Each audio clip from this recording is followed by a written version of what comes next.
Kabanata 1. Ang 26 na taong gulang na si Leon Wolf ay isang lalaking may asawa na ang kahihiyan ay kilala sa buong Springfield City.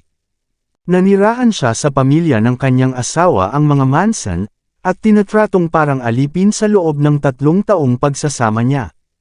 Ang dignidad ay isang bagay na banyaga sa kanya, ngunit sa wakas ay nasiyahan na rin siya sa isang nakamamatay na gabi. Sa nakalipas na 3 taon, nagtrabaho siya tulad ng isang kabayo sa kumpanya ng mga Manson bawat araw, ngunit ang kanyang sweldo ay kailangang ibigay sa kanyang asawang si Marilyn na hindi man lang niya makukuha ng hindi humipo ng distansya. Sa oras na siya ay umuwi sa gabi, kailangan niyang maglaba, maglinis, magluto, at gumawa ng lahat ng uri ng gawaing bahay. Gayunpaman, nagsumikap siya nang hindi nagrereklamo. Naisip niya na ang paggawa ng lahat ng iyon ay magpapahintulot sa kanya na patunayan ang kanyang kahalagahan sa kanyang asawa at makumbinsi itong manatili sa kanya hanggang sa pagtanda nila, ngunit ang natanggap niya bilang kapalit ay isang malaking regalo, isang sanggol. Ang kanyang asawa na kahit minsan ay hindi siya nagkaroon ng pagkakataong makalapit ay nagdadalang tao, at malapit na siyang maging ama.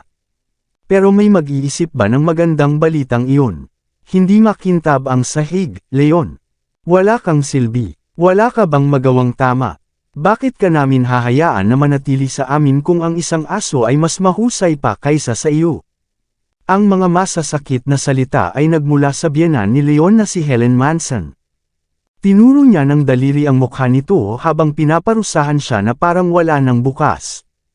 Tumangala si Leon, at namumula ang mga mata nito dahil sa galit. Helen. Leon gritted his teeth and suppressed the voice in his throat. Don't call me by my first name. Hindi ka karapat-dapat para tugunan ako ng ganyan. Si Helen ay may ekspresyon ng pagkasuklam at paghamak. Nanatiling tahimik si Leon at kinipigilang magsalita, nang bigla na lang. Si Elder Manson, gaya ng pagkakakilala sa kanya, ay dinala sa ospital sa likod ni Leon ng mga 8 milya o higit pa. Ang matanda ay nakatanggap ng paggamot sa tamang panahon at sa gayon ay naligtas sa pamamagitan ng kabaitan ni Leon. Marahil ay nadama ni Elder Manson na maingat na bayaran ang pabor sa pamamagitan ng pagpapakasal sa kanyang apo, si Marilyn, kay Leon. Lahat ng iba sa pamilya ay tutol dito, ngunit ang matanda ay nagbingi-bingihan sa kanila. Simula noon, si Leon ay nanatili sa Manson sa loob ng 3 taon.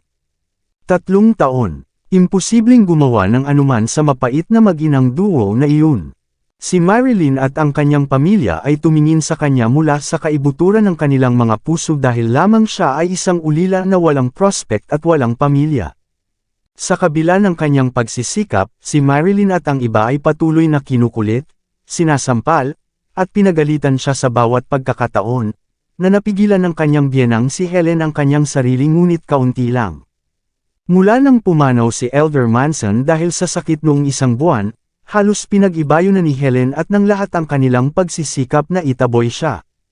Sa pamilya at ginugol ang kanyang mga araw sa pagtrato ng mas masahol pa kaysa sa isang aso. Bumukas ang pinto ng silid at pumasok si Marilyn, na amoy alak. Nakasuot ng mga nakaistilong damit at itim na medyas na sutla. Ang lakad ng kanyang mahahabang binti at ang kanyang mapang-akit na namumula na mukha ay hindi mapaglabanan ng halos lahat ng lalaki. Mula nang siya ay bumalik, tumangala si Leon sa kanya at nakaramdam ng matinding kirot mula sa kanyang pusong nananakit. Hindi niya maisip kung paano niya nagagawang lumabas para uminom kahit ngayong buntis siya. Ang unang instinct ni Leon ay ang tumungo at suportahan siya, ngunit agad siyang tinulak ni Marilyn. Hands off me! Pack up your stuff now and get the hell out of here. Magdi-divorce tayo sa Civil Records Office bukas. Ano? Bakit? Sa puntong iyon, nagpakita si Helen at nagsimulang magmura kay Leon nang makita niya itong nakatayo doon na nalilito. Ano ang ginagawa mo, Leon? Dalhin mo ang isang palanggana ng tubig at simulan mong hugasan ang mga paa ni Lulo. Lumapit si Helen kay Marilyn na may mapagmahal na ekspresyon sa mukha. Pagkatapos ay hinawakan niya ang kamay ng babae sa pinakamagiliw na asal at nag-aalalang nagtanong, bakit ka umiinom ng labis na alak? Ito ay hindi mabuti para sa sanggol. Masyado kang nag-effort para tuluyang mabuntis ang anak ni Brody, kaya hindi mo dapat hayaang may mangyari sa kanya. Inabangan na niya ang pagkakaroon ng apo kahit na ilang buwan pa lang bago ang takdang petsa. Isang lalaki ang magbibigay ng pagkakataon sa kanyang anak na maging asawa ni Brody. Ang tanging dahilan kung bakit niya pinananatili si Leon ay dahil hindi siya sigurado sa kasarian ng sanggol pagkatapos ng lahat, kailangan ng isang tao na mag-alaga sa kanyang anak na babae, at ang isang babysitter ay magbabayad ng karagdagang pera. Huwag kang mag-abala sa paghuhugas ng aking mga paa. Sapat na ang paghihirap ko sa kawalang silbi mo sa nakalipas na 3 taon, Leon. Maghiwalay na tayo bukas. Tumingin si Marilyn kay Leon na may malamig, mayabang, at mapang-asar na ekspresyon. Agad na naramdaman ni Leon na parang tinusok ng libu-libong palaso ang kanyang puso. Alam niyang hindi siya karapat-dapat kay Marilyn, at gayunpaman ay nagpatuloy siya sa pagsisikap at tiniis ang lahat sa loob ng 3 taon sa pag-asang makuha ang pagsang-ayon ni Marilyn. Hindi niya alam na makakatanggap siya ng kahilingan para sa diborsyo kapalit ng lahat ng kanyang pagsusumikap. Tama ka, naintindihan naman agad ni Helen. Kung tutuusin, may anak na kayo ngayon ni Brody, at masisira ang reputasyon natin kapag may lumabas na balita na nakatira pa siya sa atin. Pagod na ako. Pwede mo ba akong ihatid sa kwarto ko para makapagpahinga ako? Naiinis ako sa paningin ng lokong ito. Magiliw na hinaplos ni Marilyn ang kanyang tiyan at nagsimulang mag-alala kung ang ibang mga babae sa paligid ni Brody ay susubukang makialam sa kanila kapag lumaki na ang kanyang tiyan. Habang tinutulungan ni Helen si Marilyn na pumasok sa silid, tinabihan niya si Leon, "Bakit nandito ka pa? Mananatili ka ba at mag-aalaga ng isang sanggol na hindi sa iyo?" Sa sandaling iyon, ang kahihiyan, galit, at iba pang negatibong emosyon ay nagsimulang manaig sa puso ni Leon. Para siyang isang inabandunang ligaw na walang awang itinaboy mula sa tahanan nito. Lahat ng kanyang ari-arian mula sa 3 taong pagsasama nila kabilang ang kanyang ID card ay itinapon sa basurahan, at ang pinakamatinding emosyon ni Leon noon ay ang mapait na pagkabigo. Wala siyang tirahan. Sa 3 taon na iyon, ipinasa ang kanyang mga kita sa trabaho, na napunta sa kanyang biyenan at hindi siya nabigyan ng kahit isang sentimo. Siya ay katulad ng isang ligaw na aso. Si Leon ay gumala sa kalsada at napunta sa isang sementeryo, kung saan naramdaman niya ang malamig na hangin sa loob ng kadiliman. Nakatayo siya sa harap ng isang lapida na may malungkot na ekspresyon at nanlaki ang mga mata, ngunit wala ni isa ang nalaglag na luha. Hindi niya alam kung galit, kawalan ng pag-asa, o pagkabigo. Tahimik siyang tumingin sa lapida nang yumaong si Elder Manson, ang tanging taong nagprotekta sa kanya at nag-alaga sa kanya sa 3 taon na iyon. Matapos mapalayas sa bahay, naramdaman ni Leon na magbigay ng respeto sa matanda sa huling pagkakataon, dala ang pinakamurang bulaklak. "Salamat sa pag-aalaga sa akin sa loob ng 3 taon na ito, sir. Hihiwalayan ko na si Marilyn bukas. Nabigo akong matupad ang iyong inaasahan." Namumula ang mga mata ni Leon. Lumuhad siya sa dilim ng gabi at yumuko sa lapida ni Elder Manson ng ilang beses na magkasunod. Mahirap ilagay ang pait at kalungkutan sa kanyang puso sa mga salita. Nang magbigay siya ng respeto, kumuha siya ng isang palawit, at hinawakan ito sa kanyang kamay, at walang laman na naupo sa lupa habang nakatalikod sa lapida.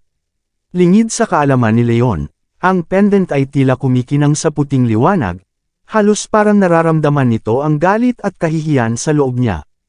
Kabanata 2. Si Leon ay umalis sa sementeryo pagkatapos magbigay ng respeto kay Elder Manson, ngunit bago siya umalis sa lugar, nakita niya ang isang magandang babae na nakasuot ng office wear na nakatayo sa pasukan. Maganda ang kanyang figure, at nagtaka si Leon kung bakit ang isang tulad niya ay dadalaw sa sementeryo sa kalagitnaan ng gabi sa halip na mahimbing ang tulog sa kama. Gumamit din siya ng makapal na pampaganda, na nag-udyok sa kanya na mag-double take sa kanya. She seemed unhappy and muttered something along the lines of, "Broke as bastard." Karaniwang hindi pinapansin ni Leon ang mga ganoong pananalita noong nakaraan dahil hindi siya naninindigan na makakuha ng anuman kung mag-react siya sa mga ito. Gayunpaman, ang sorpresa na ibinigay sa kanya ng kanyang asawa sa pamamagitan ng pagbubuntis sa anak ng ibang tao, at ang kanyang pagpapaalis sa bahay, ay nagpalungkot sa kanya. Gusto niyang ilabas ang kanyang nararamdaman. Sa isang mainit na ulo ng impulsiveness, tumakbo siya papunta sa babae at sinabing, "Sa halip maaga ka para ihandog ang iyong sarili sa labas ng kalye. Magkano ang sinisingil mo para sa isang gabi? Nagkataon lang na maganda ang mood ko ngayon." Ang totoo, walang kahit isang sentimo si Leon sa kanyang bulsa. Nang inig siya ng bahagya ng magsalita at nag-aalalang malaman niya ito dahil wala na itong ibabayad sa kanya. Sa kabutihang palad para sa kanya, namula ang mukha ng magandang babae at napatitig siya kay Leon pagkatapos marinig ang pahayag nito. Siya ay isang prim and proper woman, it seems. Lihim na gumaan ang pakiramdam ni Leon. Marami siyang naranasan sa Mansons noong araw na iyon at natamaan na siya. Nang makita niyang nakatitig sa kanya ang babae, idinagdag niya ang isa pang pangungusap, "Anong tinatitigan mo? Hindi mo ba narinig ang tanong ko? Tinanong kita kung magkano ang singil mo para sa isang gabi, anong mali? Inaasahan mo bang papakitaan ka ng ilang dignidad kahit na nandito ka sa labas na nagbebenta ng iyong sarili? I used to do combat training, you know, so you're the one who should be thanking me for a good time instead." Ang pahayag na iyon ay lalong ikinagalit ng babae at agad itong sumigaw. "Anong pangalan mo? Saang kumpanya ka galing? Ano sa iyo? Naisip mo bang pumunta mismo sa lugar ko?" Hindi basta-basta sasabihin ni Leon sa mga random na tao ang tungkol sa kanya, at ang huli ay nakaramdam ng matinding hinanakit. Sa pagtalikod ni Leon, nakita niya ang dalawang nakaitim na kabataang palihim na pumasok sa sementeryo. Kanya-kanya silang may hawak na sako at lubid. Hindi nila nakita si Leon dahil masyadong madilim ang lugar at nakaharang ang paligid ng mga puno at lapida. Nakikita na matalinong tao na walang kwenta ang dalawang iyon.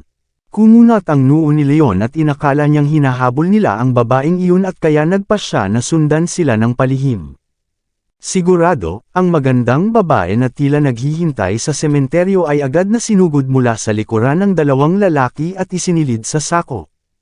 Ang kanyang bibig ay napuno ng isang pares ng mabahong medyas, at ang lahat ng kanyang pakikibaka at pagtutol ay walang kabuluhan. Hindi nagtagal, hinawakan ng isa sa mas malalakas na lalaki ang babae habang ang isa naman ay nagdala ng isang malaki at mabigat na bato at itinali ito sa sako sa kanila pagkatapos ay binuhat ang bato at itinapon ito sa ilog na may isang palo. Lumaki ang mga mata ni Leon.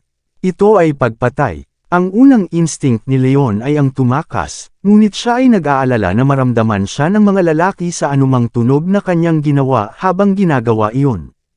Dahil dito, patuloy siyang nagtago sa likod ng lapida at naghintay hanggang sa makaalis ang dalawang lalaki bago maingat na inilabas ang kanyang ulo.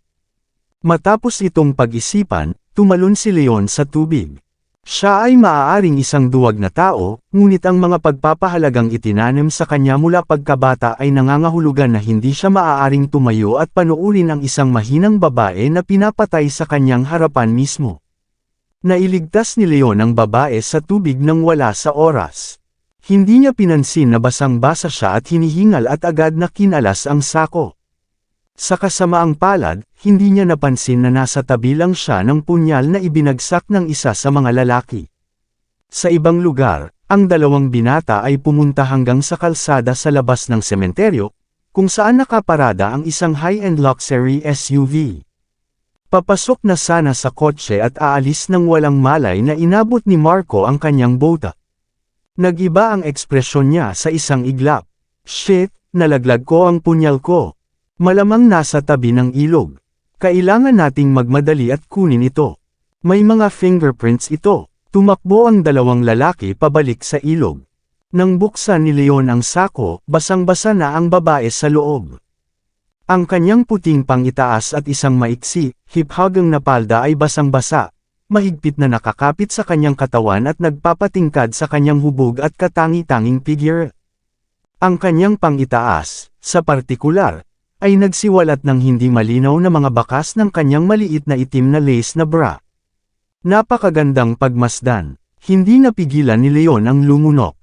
Naisip niya na si Marilyn ay isa ng napakagandang babae, at hinding-hindi niya inaasahan na ang babaeng nasa harapan niya ay hihigit sa kagandahan ni Marilyn ng 1 milya.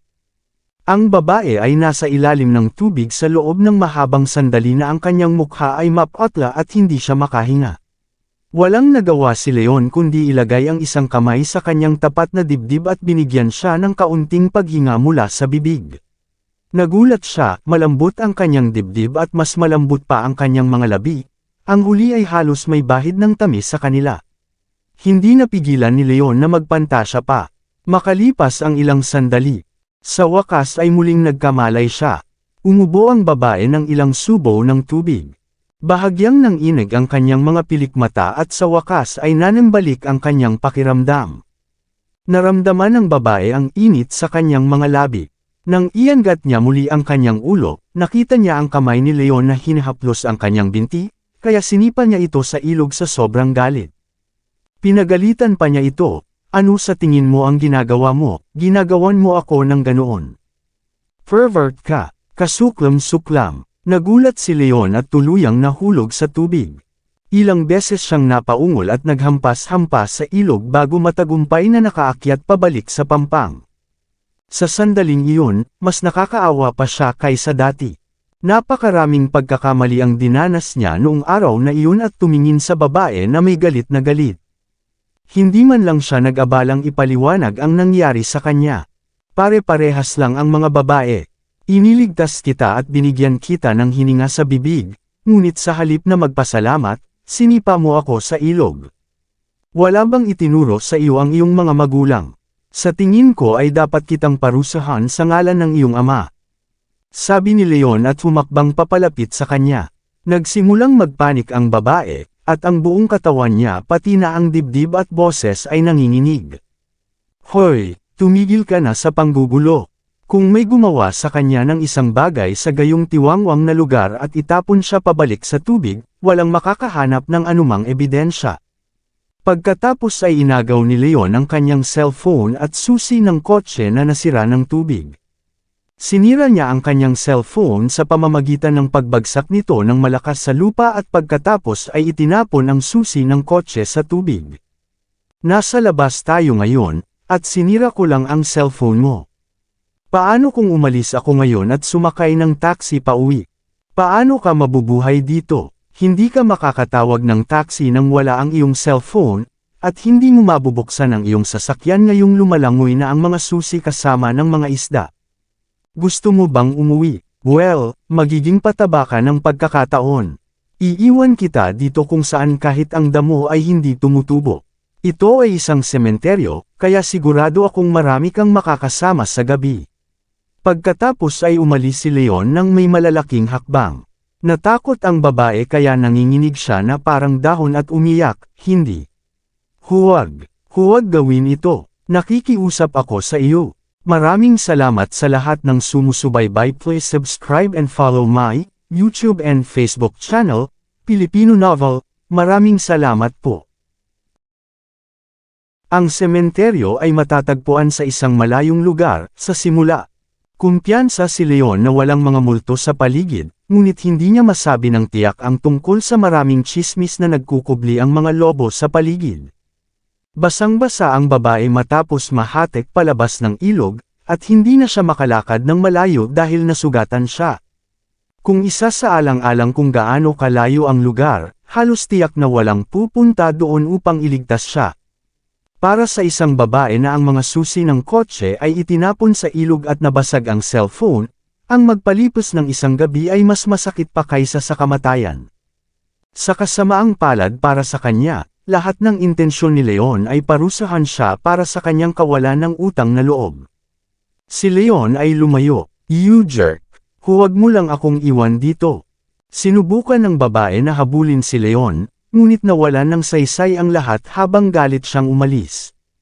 Nagmura siya ng masama at nalungkot siya dahil hindi niya inaasahan na ang isang marangal na dalagang tulad niya ay magdaranas ng ganoong pagtrato sa kamay ng isang ordinaryong tao. "Bastard! Kapag nalaman ko kung sino ka, sigurado akong babayaran ka." Sigaw ng babae, na ang pangalan ay Iris Young. Sa sandaling sinabi niya iyon, nagpasya si Leon na huwag siyang pansinin ng mahigpit kahit na nakaramdam siya ng kaunting pag-aatubili na kumilos kanina, ngunit kahit papaano ay hindi nalaglag kahit isang luha. Naputol ang takong ng kanyang high heels, at nanginginig siya dahil sa lamig ng hangin dahil basa pa ang kanyang katawan. Maingat siyang tumingin sa paligid nang maramdaman niya ang nakakasindak na paligid. Kahit na walang mga lobo sa paligid, walang sinasabi kung mayroong anumang supernatural na magpapakita dahil sila ay nasa isang sementeryo.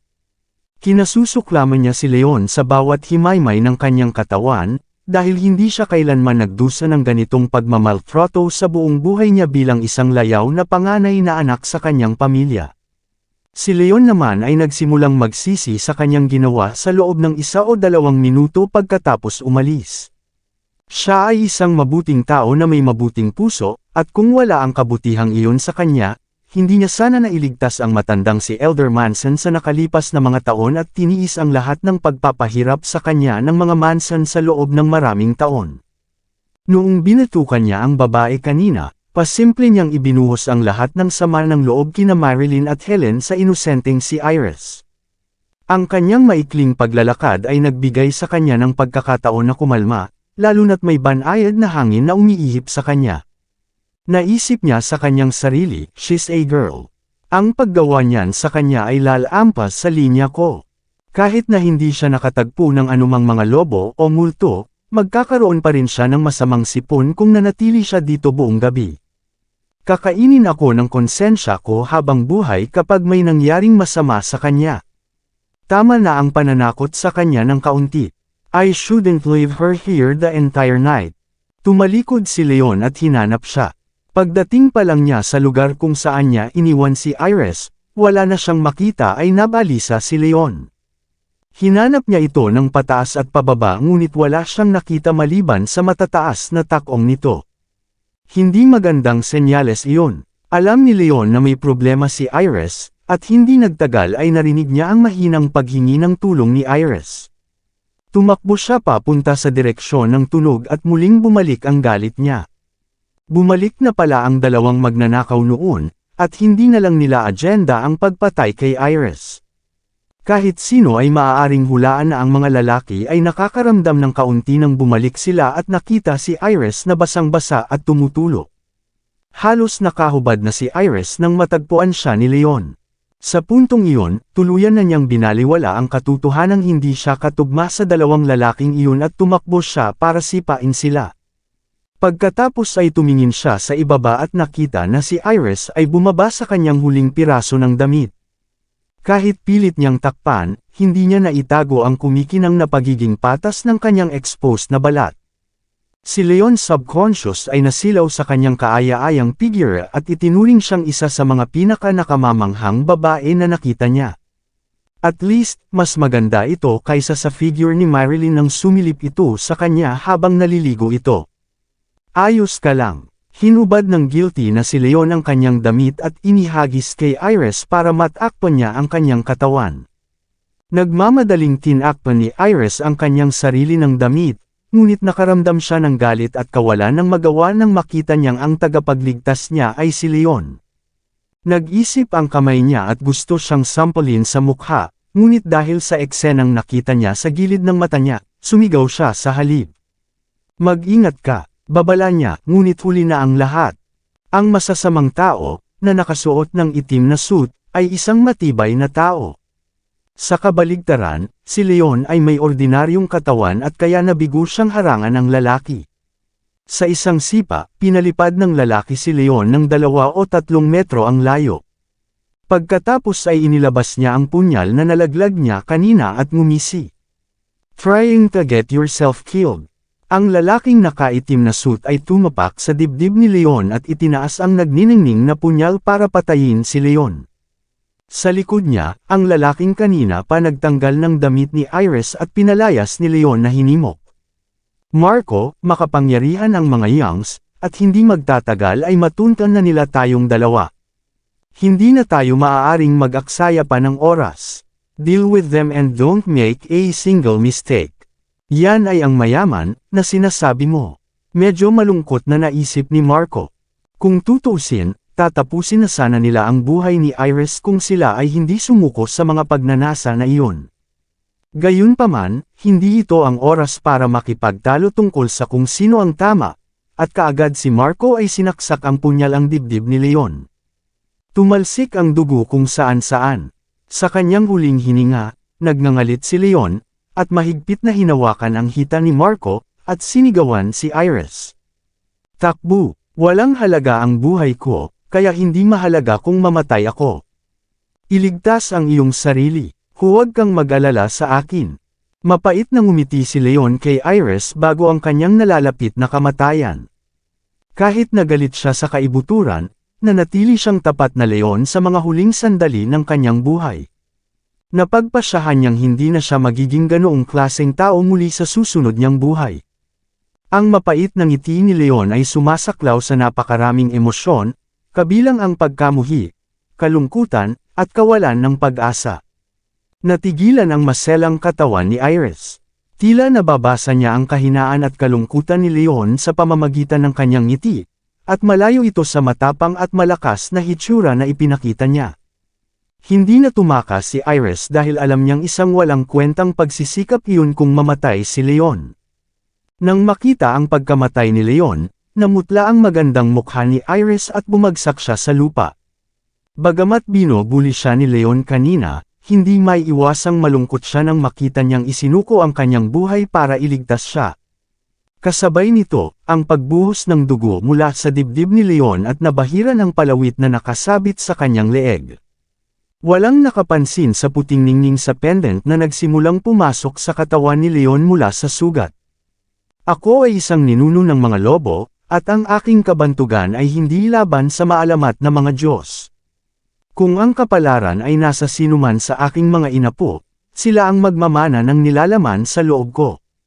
Nang malapit na siyang mamatay, bumuhos sa isipan ni Leon ang isang buong magulo na pinaghalong impormasyon. Makalipas ang ilang sandali, tila siya ay bumalik patungo sa liwanag habang ang kanyang maputlang mukha ay naging abnormal na pula at isang hindi kilalang kapangyarihan ang dumb alloy sa kanyang katawan. Susunod ka na, Iris. Ngumisi ang lalaking nakaitim na suit at naglakad patungo kay Iris na may dalang punyal. Napaupo si Iris na paralisado sa lupa habang nakatingin sa kanya ng kawalan ng pag-asa at kalungkutan. Sa likod mo. Galit na sigaw ng isa pang lalaki ngunit sa kasamaang palad huli na ang lahat. Kinuha ni Leon ang punyal sa lupa, at biglang tumayo, at sinaksak ang lalaking nakaitim na suit mula sa likuran. Paano? Ang lalaking nakaitim na suit ay biglang lumingon, tumitig kay Leon, at bumagsak sa lupa ng may malakas na kalabog. Patay na siya bago pa niya maisip, paano ka nakabalik sa... Nagkamit ng walang limitasyong kapangyarihan si Leon pagkatapos mabuhay muli, at bagamat hindi niya ito agad-agad makabisado, sapat na iyon para harapin ang dalawang tulisang iyon. Natigilan ang natitirang tao nang makita ang nangyari, at sinamantala ni Leon ang pagkakataong sunggaban siya bago bumagsak sila sa tubig. Nakita ni Iris ang buong bagay at iniisip kung mamamatay silang magkasama. Isang magkasalungat na ekspresyon ang lumitaw sa kanyang mukha. Maaaring nakakainis ang lalaki, ngunit handa niyang isakripisyo ang kanyang buhay upang iligtas siya kahit na ang kanilang pagtatagpo sa araw na iyon ay nagkataon lamang. Nanghihina na ang mga paa ni Iris sa puntong iyon, at kailangan niyang gumapang upang maabot ang gilid ng tubig. Gulong-gulo na ang kanyang emosyon dahil hindi siya sigurado kung gusto niya muling lumabas si Leon. Maaaring siya ang nagligtas sa kanya, ngunit ang kanyang malinis na katawan ay nahawakan at nakita niya, hindi pa banggitin ang katotohanan na halos hinalikan siya nito sa panahon ng bibig sa bibig na resuscitation. Kinagat ni Iris ang kanyang labi at naghintay, ngunit hindi siya nagpakita ng mga senyales ng muling pag-ahon. Iniisip niya kung namatay ba siya o nakaligtas ay hindi sigurado sa kanyang kapalaran. Walang kamalay-malay na tumulo ang mga luha sa kanyang mga mata at hindi niya nagawang pigilan ang mga ito na dumating. Ilang sandali pa, narinig na niya ang tunog ng mga busina ng sasakyan. Sinimulan na ng mga bodyguard ng Youngs ang paghahanap sa kanya. Sinuot niya ang damit ni Leon at nagpatuloy sa paghihintay. Nang makumpirma niyang hindi nakalabas si Leon sa tubig, malumanay niyang sinabi sa ilog, Iris Young ang pangalan ko. Come and see me sometime. Tumalikod na si Iris at umalis ngunit hindi niya alam na narinig ni Leon ang lahat ng sinabi niya sa ilalim ng tubig. Iris, napakagandang pangalan. Pagka-uwi, tila nawalan ng malay si Iris habang nag-utos ng grupo ng mga bodyguard na sumisid sa ilog at hanapin si Leon. Sa huli, gayunpaman, walang nakitang bakas sa kanya. Ang alam lang nila ay ang pangalan niya ay Leon Wolf, na kilala bilang manugang na namuhay na parang aso kasama ang pamilya ng kanyang asawa. Natagpuan din ng isa sa mga bodyguard ang kanyang ID card, na sinasabing natuklasan sa isang recycling center. Parang may mali sa buong sitwasyon. Si Marilyn at Helen ay parehong naghintay sa labas ng Civil Records Office. Paminsan-minsan, itinaas ni Marilyn ang kanyang pulso upang tingnan ang oras ng kanyang relo. Lalo lang nadagdagan ang galit niya sa bawat minutong lumilipas. Napagkasunduan na niya si Leon na tapusin na ang hiwalayan nila noong umagang iyon, ngunit halos tanghali na at wala pa ring nakikita na si Leon, at hindi makontak noong sinubukan niyang gawin ito kanina.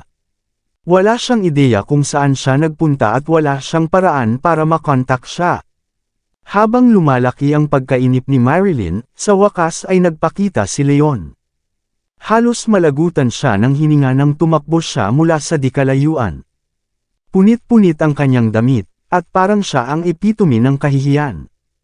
Pagkatapos ng pananakot ni Leon kay Iris, nalaman niyang anak si Iris ng isang maimpluwensyang pamilya.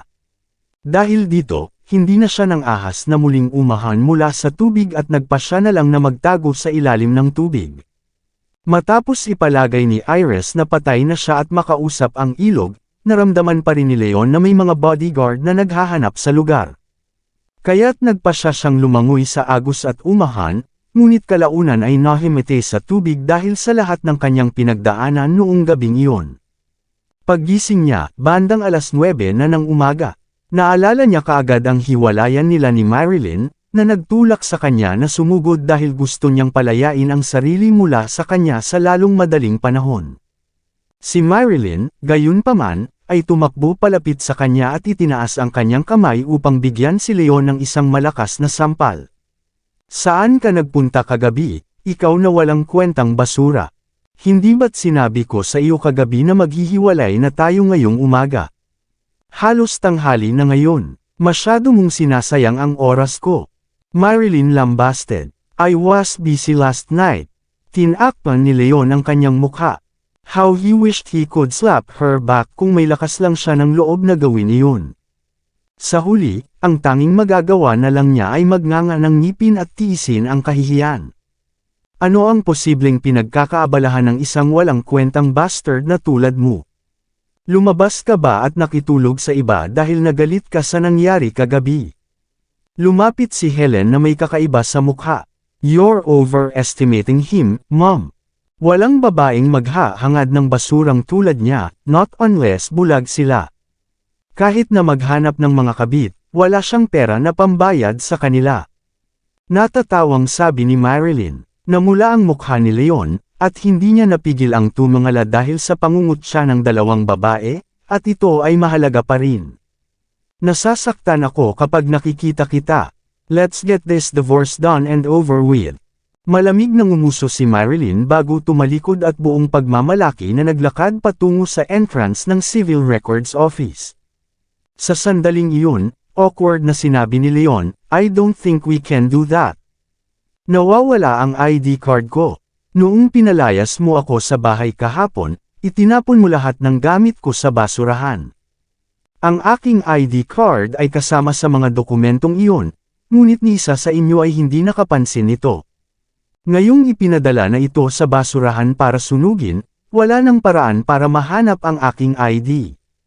Ano? Isang natigilan na Marilyn ay bumaling muli upang titigan si Leon at nakangising sinabi, gumagamit ka lang ng anumang dahilan, pwede ba hindi mo na kailangan makipag-divorce, diba? Sino ang sinusubukan mong lokohin na sinasabi na nawala mo ang iyong ID card? Lalaki ka ba? Helen then added, absolutely. Kung ayaw mo ng hiwalayan, sabihin mo lang. O nag-e-enjoy ka ba na niloloko ka? Siguro lihim kang natutuwa sa pagpapalaki ng anak na hindi sa iyo. Sinasabi ko ang totoo. Nawawala ang ID card ko. At kasalanan mo rin. Ano ang kinalaman nito sa akin? Mariin na ikinuyong ni Leon ang kanyang mga kamao at sa sobrang pag-aalala ay namula ang kanyang mga mata. Kahit na gusto niyang hiwalayan kaagad si Marilyn, wala siyang magagawa kung wala ang kanyang ID card. Sa sandaling iyon, dalawang sasakyan, isang marangyang Porsche at isang itim na Audi ang huminto sa harap ni Leon. Nang bumukas ang pinto ng Porsche, lumabas sa kotse ang isang binata na mga nasa 26 o 27 taong gulang. Nakasuot siya ng sunglasses at isang set ng mamahaling designer na damit. Makalipas ang ilang sandali, lumabas sa Audi ang dalawang bodyguard na nakasuot at leather na sapatos at sinundan ng binata sa marangal at magarbong paraan. Mabilis nitong nakuha ang atensyon ng maraming dumaraan. Masasabi ng lahat sa isang sulyap na ang binata ay tiyak na isang layaw na anak na mayaman, habang mayabang na tanong niya. Di ba sabi mo hihiwalayan mo ang walang kwentang asawa mo ngayon? Bakit hindi ka patapos sa divorce procedures? Boy, may balita ba ako sa'yo? Ang walang kwentang bastard na ito ay sadyang late na dumating kaninang umaga, at nagmatigas na tumanggi na makipag-divorce dahil paulit-ulit niyang sinasabi na nawala ang kanyang ID card. Don't you think he's just ridiculous? Marilyn glared fiercely at Leon. Sino bang may sabing hindi ka makakapag-divorce ng walang ID card? Kaibigan ko ang manager dito. Come with me, I'll bring you to settle it. Madiin na ikanawit ni Brody ang kanyang kamay sa payat na baywang ni Marilyn habang malamig na nakatingin kay Leon. Isang nakamamatay na tingin ang sumilay sa kanyang mga mata nang sabihin niya, I'm warning you, kid. Mas mabuting ipagpatuloy mo ang diborsyo bilang isang mabuting bata. Kung susubukan mong makipaglaro para mahawakan mo si Marilyn, sisiguraduhin kong pagsisisihan mo ito habang buhay. Pakinggan mo yan, tanga. Kahit na wala kang ID card, maaari pa ring pumunta ang aking asawa upang matiyak na magpapatuloy ang diborsyo. Tingnan natin kung anong kalokohan ang gagawin mo ngayon. Ngumiti si Marilyn kay Leon at binigyan ng halik sa pisngi si Brody. Pagkatapos ay naglalandian ang dalawa sa isa't isa habang papasok sila sa gusali. Walang sino man ang makapagdududa na sila ay isang kakilakilabot na mag-asawa. Naikuyong ng mahigpit ni Leon ang kanyang mga kamao at puno ng galit ang kanyang mga mata. Hindi lang siya kinurot ni Marilyn kundi sadyang ipinakita pa rin sa kanya ang pagmamahal sa lalaking nasa harapan niya. Walang hangganan ang kanyang kalupitan. Si Leon, gayunpaman, ay pinaalalahanan niya ang kanyang sarili na ang kalayaan ay abot kamay, kaya't kinalma niya ang kanyang sarili at humakbang papunta sa Civil Records Office sa likod ni Marilyn, Brody, at Helen. Paumanhin, Miss Manson. Ayon sa batas ng kasal, mayroong isang buwang cooling off period kapag naghain ng diborsyo. At saka, wala ang iyong asawa ng ID card, kaya hindi namin maproseso kaagad ang iyong diborsyo. Magalang na ibinalik ng isang babaeng staff ang lahat ng mga dokumento kay Marilyn. Screw this. Bakit may cooling off period bago ako makapag-divorce? Tawagan ang iyong manager. I want him to proceed with it right away. Galit na hinampas ni Brody ang mesa. Sir, I'm just following the rules. Hindi natutuwa ang staff na babae pero pinanatili pa rin niya ang pagiging magalang. Don't give me that crap. Sabi ko tawagan mo ang manager mo. Bingi ka ba? Marahas na sigaw ni Brody. Nagdulot siya ng napakalaking kaguluhan kung kaya't ang lahat ay nakatingin sa kanya o nakatingin sa kanya na may kakaibang ekspresyon. Ito ang unang pagkakataon na nangyari ang ganoong insidente doon. Sa sandaling iyon, ang mga matataas na opisyal sa loob ng Civil Records Office ay naalarma rin, at nagmamadaling tumakbo ang isang nasa katanghaliang gulang na lalaki na medyo mataba ang katawan. Ikaw pala, Brody. Please calm down. Si Amber dito ay hindi alam kung sino ka. Hindi niya sinasadya, at patawarin mo sana ako. Ngumiti ng paumanhin ang nasa katanghaliang gulang na lalaki bago tumalikod at pinagalitan ang babaeng tauhan. Kilala mo ba kung sino ito, Amber? Siya ang boss ng Sullivan Enterprises. Dapat kang humingi ng tawad kaagad. Sullivan Enterprises. Nagulat ang mga tao sa paligid. Ang Sullivan Enterprises ay isang kilalang upstart sa Springfield City. Ang kabuuang mga ari-arian nito ay umabot sa kalahating bilyon at mayroon itong nakakabaliw na yaman. Siya ang uri ng tao na hindi dapat masaktan ng sinuman. I'm sorry, Mr. Sullivan. Nagkamali ako. Patawarin mo sana ako. Natakot si Amber kaya mabilis siyang bumangon at yumuko kay Brody bilang paghingi ng tawad. Nasiyahan si Brody dito, at kasabay nito, nasiyahan siya sa mga nakakatakot na titig ng mga tao sa paligid niya. Mr. Lowe, pakibilisan ang hiwalayan para sa aking babae. And while you're at it, register our marriage too. Yes, I will do it right now.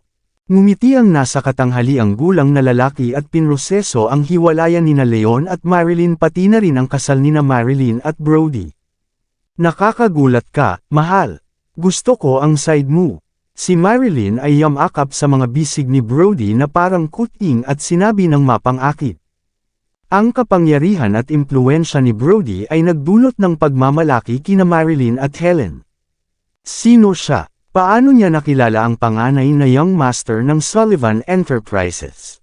She is one lucky woman.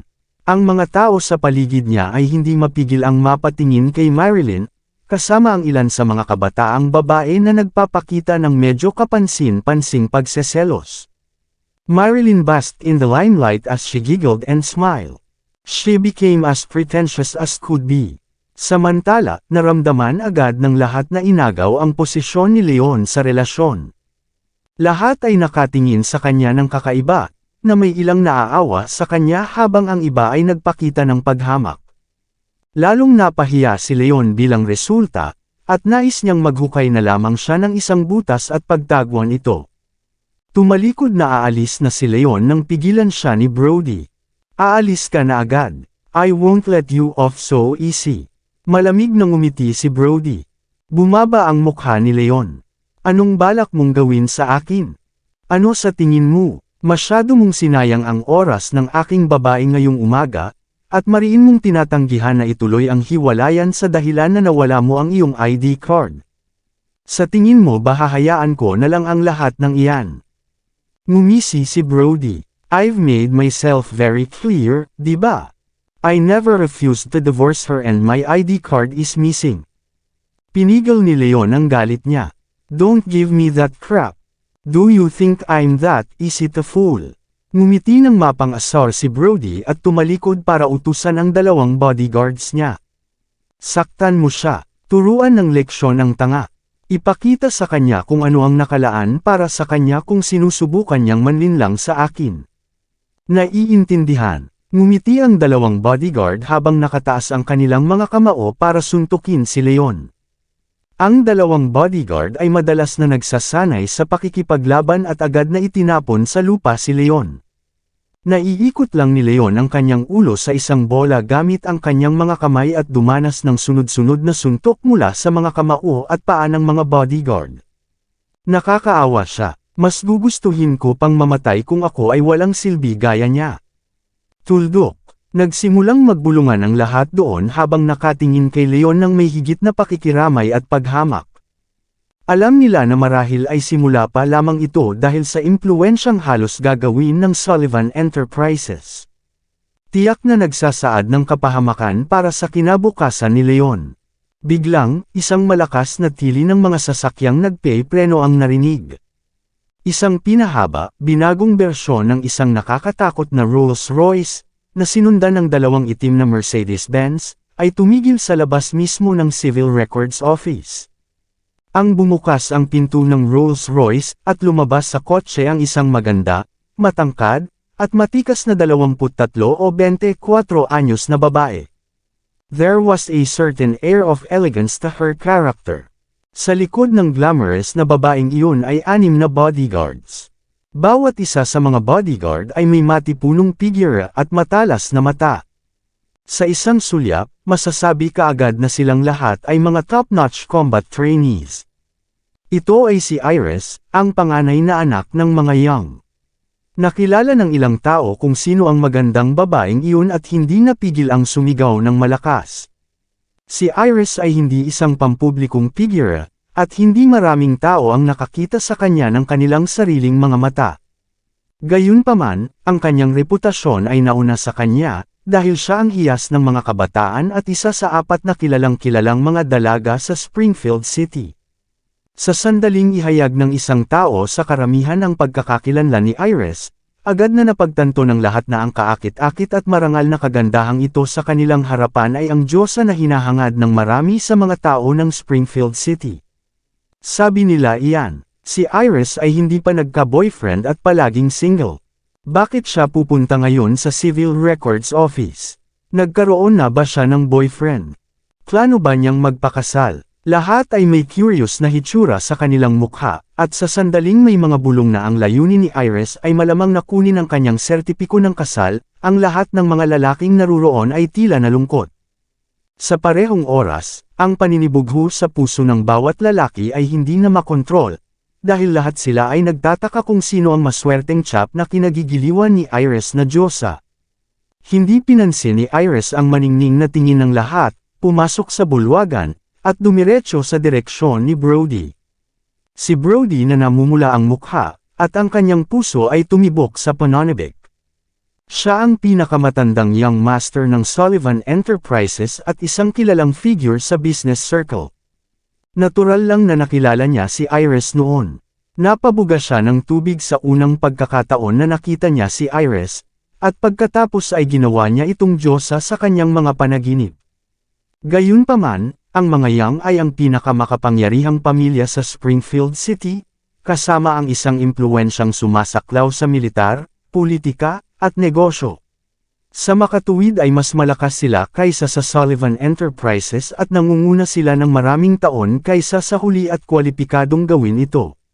Gayunpaman, nagulat siya, nagkusa si Iris na lumapit sa kanya, na labis na ikinatuwa niya kung kaya't nawalan siya ng lakas.